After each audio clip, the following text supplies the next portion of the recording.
So yesterday, we went and saw the movie Doctor Strange, and the video effects were unbelievable, absolutely beyond anything you could imagine. I would tell you that if I hadn't known better, I thought I was tripping.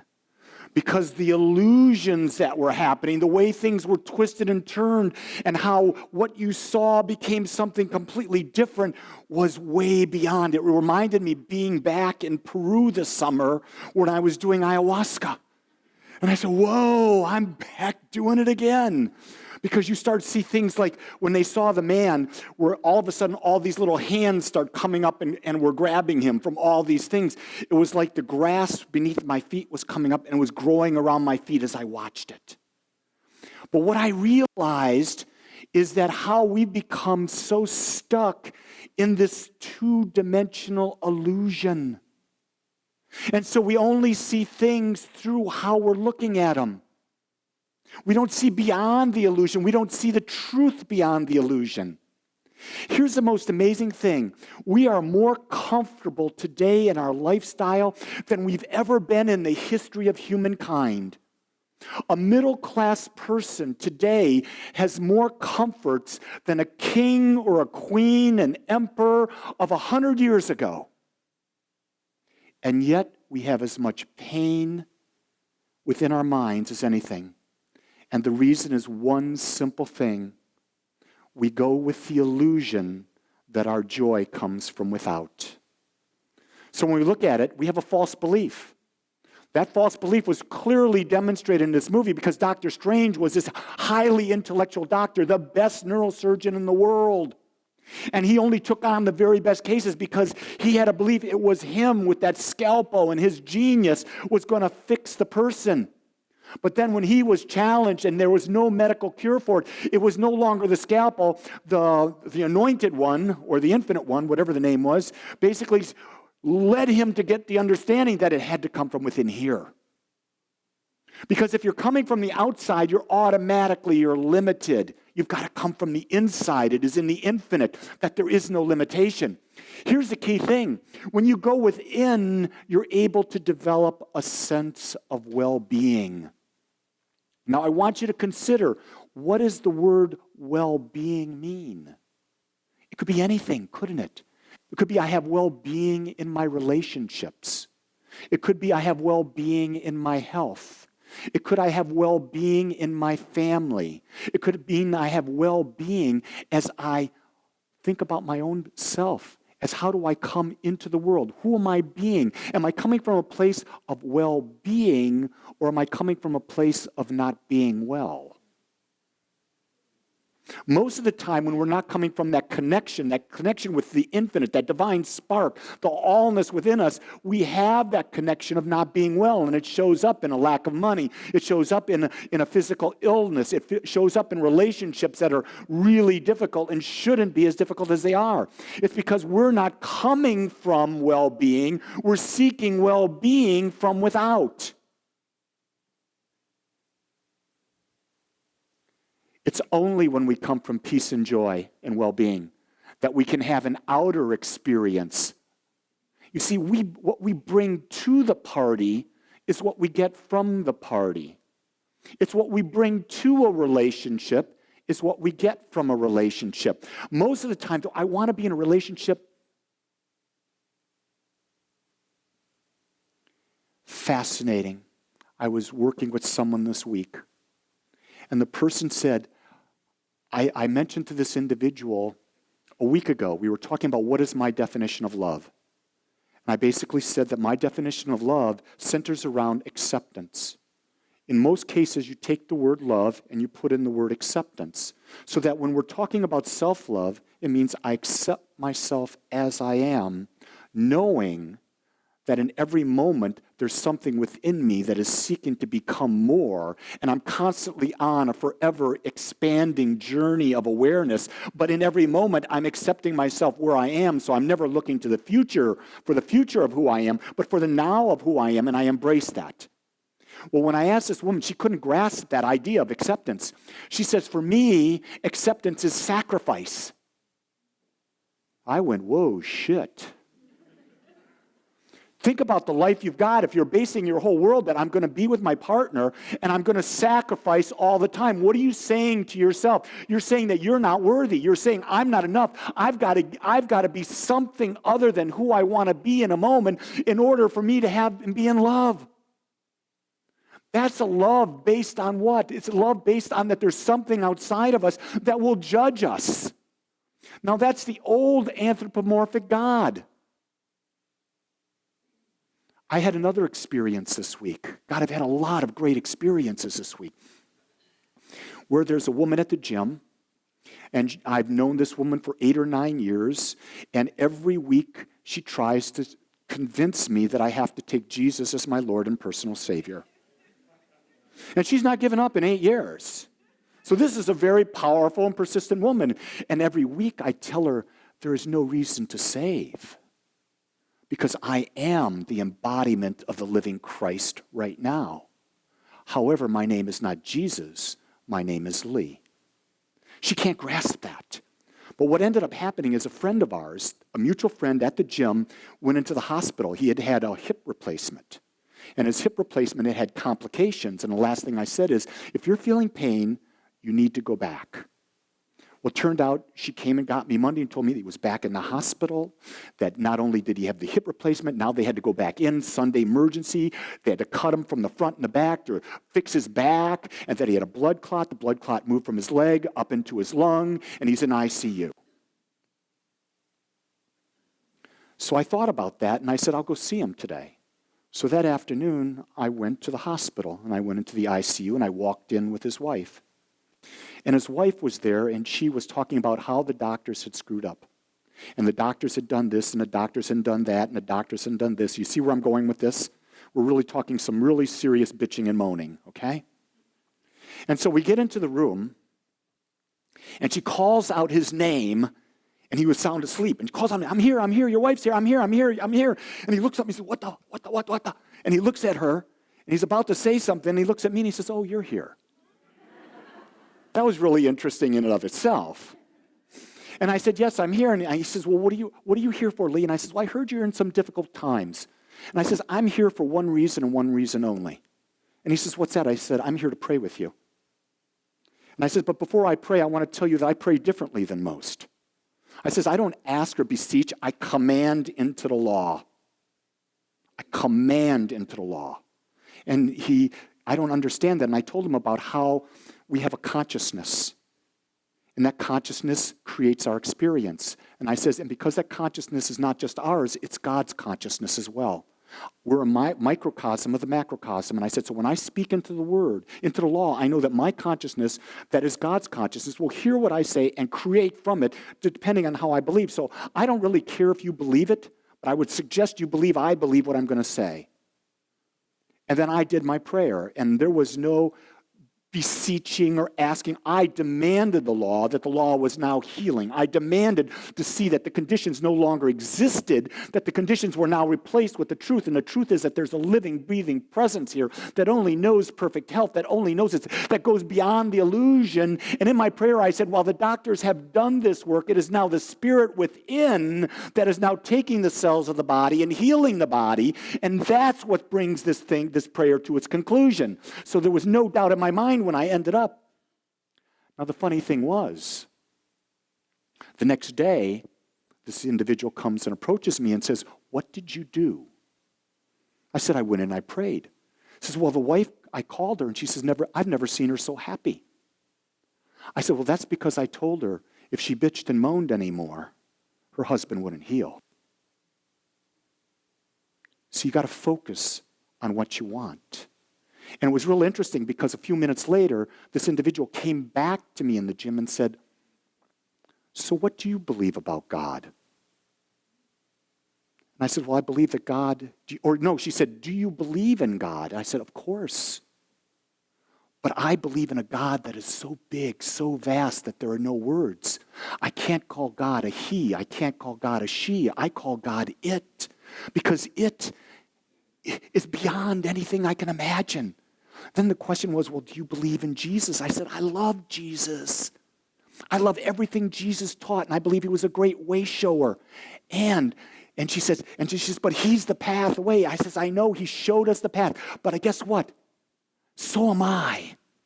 Because Jesus said some really clear things. Jesus said, it is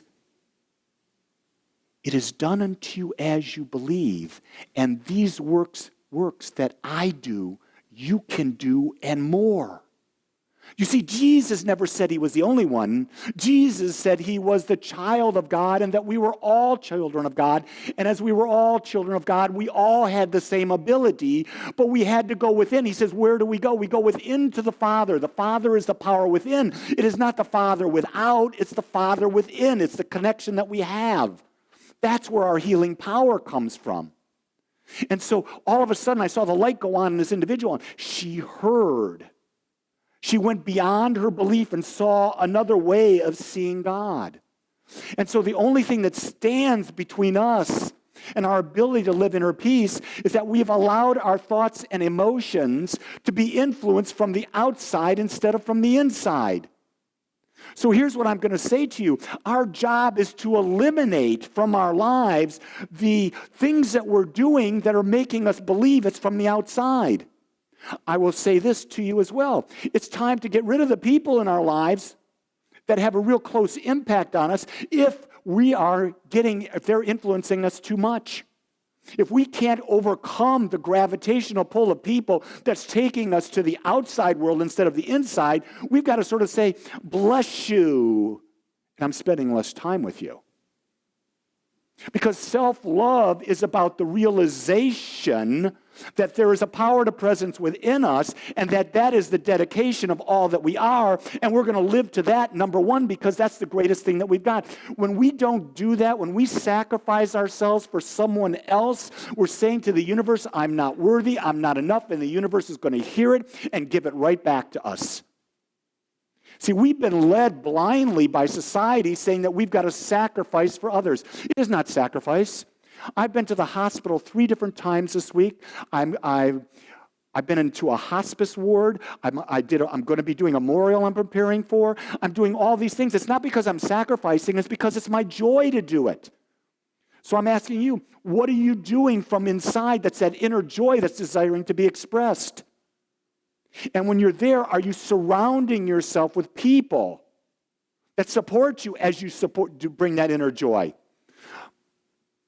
Thanksgiving's this week, right?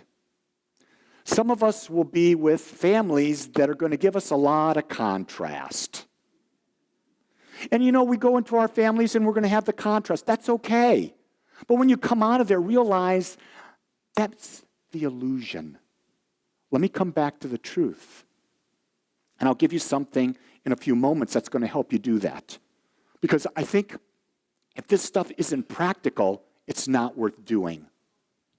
In our outer world, there are boundaries. We have limitations, but our inner world is totally free.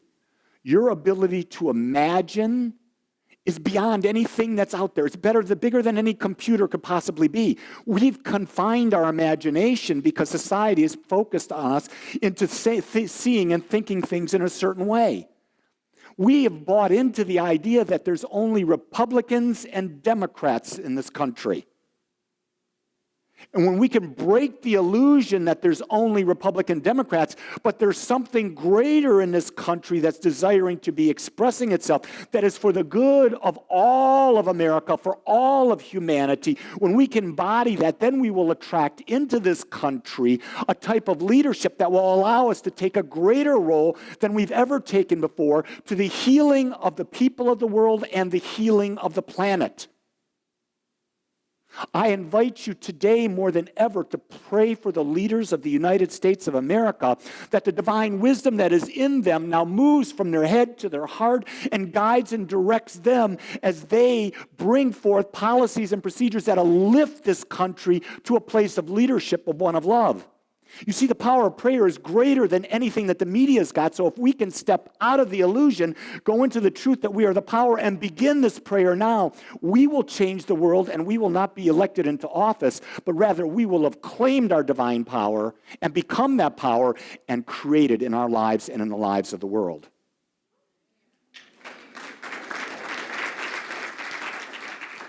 See, this is where we've got to get rid of the illusion that whoever is in power controls our lives. No, they don't. It's our individual perceptions that controls our life experience, and we can step into that. The same thing true with our mother, our father, our husband, our wife, our children. You can't be concerned with their perceptions. You've got to step into your authentic, real self, the embodiment of all that you are, and you live it with love. Now remember, when you're living it, you're accepting yourself as you are. Remember, you have to accept them as they are too. You can't do one without the other. Our journey is always an inner one, and our journey always reflects back to us what we're putting in from the inside. So I want to take you now to this idea that the mind and the body function best when they're in a state of well-being. Did you hear that? The mind and the body function their very best when they're in a state of well-being. When there is a feeling of connection, when there is a feeling of calmness, when there is a feeling of joy, of love, the mind and body function at their very best. When the mind is stressed, they're not functioning at their peak. So many times when we're overwhelmed, I tell people, when you're overwhelmed, meditate more. They say, no, I got too much to do. No, you meditate more, because from a state of well-being, you will create 20 times as much as you can from a state of disconnection. So we're going to go into, so you're stuck in the outer world. So now it's time for a spiritual reboot. We're like a computer. We've got this mind that gets carried away and goes on, and it goes into an automatic programming. We've got to reboot it. And so this came out in a men's group, and Gene Morrissey brought up this idea, and I'm really plagiarizing off it because I love it so very much. And that is, a spiritual reboot is a meditation. And you do it 5 times a day. When you're in a stressful situation, you can't sit for 20 minutes and meditate. It's impossible for 20 minutes because your mind's going, nah, nah, nah, nah, nah, nah, nah, nah. It's not going to let you. All these fears are going to pop up. But you can stop for 5 minutes and just breathe. And so if you're breathing in, and you're breathing in for a count of 4, 1, 2, 3, 4, hold, breathe out, 1, 2, 3, 4, hold. You do that 40 times, 5 minutes. Set your timer on your phone. Buy a meditation app that has a timer on it. But if you're doing a constant, frequent reboot, think about what's happening in those 40 deep breaths that you're taking every 5 minutes. You're breathing life-giving oxygen. When we are stressed, we're breathing very shallow. We're not taking oxygen deep into our system. Here you're breathing oxygen in. Your body's no longer deprived. Your body will automatically just settle and ease. And when it settles and eases, the stress is gone. And then about 2 hours later or so, you're feeling stress again, 5 minutes. You can do this at work. You can do this anywhere. If you're at your in-laws, you can go in the bathroom. It's not the worst thing in the world for your mother-in-law or father-in-law to look at you and say, what were you doing in the bathroom for 5 minutes? You could just say, I was relieving myself. But they won't understand it was a spiritual revealing that we were talking about. It was reconnecting, because what is the breath? The breath is life itself. So when we go in and we're taking 40 breaths every 5 minutes, we're breathing into the awareness. We understand that the breath is where our power is. It's our connection to life. And it's also allowing when we're breathing out, I would invite you to breathe out and visualize or feel all of the negative charge leaving the body. And when you breathe in nourishing, life-giving energy. Breathe out everything no longer serving. Breathe in everything that serves. You see, this is very simple. Being on a spiritual path is not where you have to go away in a cave and meditate for 20, 30 hours a day, no 30 hours in a day, but meditate all day long. No, we're meant to be in the world. I go away and I do a 10-day silent meditation retreat once a year. I only do it once a year because I want to purge everything. I want to rejuvenate. I want to recreate. And for me, that's a larger reboot. What I'm doing there is I'm clearing my hard drive. And while there, I'm reinstalling new software on my hard drive. Then during the year, I meditate twice a day by spiritually rebooting, bring me back on path. Because I understand that when I come from things with the wisdom and the knowledge that it's within me coming out, I'm in power. When it's coming from within me, here's one you want to grasp onto. I cannot be a victim. It's only when we believe that the power is on the outside of us that we can be in a victim mode, that we can feel that someone is doing something to us. Because remember, only you control your perception. I would highly advise you to start to think of yourself in the highest vision you could even imagine. Go back to being 5, 6 years old, 7. Think about how great you are, how you fantasize about what you're going to do, who you're going to be. See yourself without any limitation and create that inner image that's within you. Live and breathe that image. Share that image with no one. But just live it and let the world see the power within you. Let's pray. I want to thank you for joining us today. I'm so grateful that you took your time to watch or listen to this message. If you found this message beneficial, I would ask that you go to our website, agapecsl.com. Once there, click on the donate button and experience the joy of conscious and purposeful giving.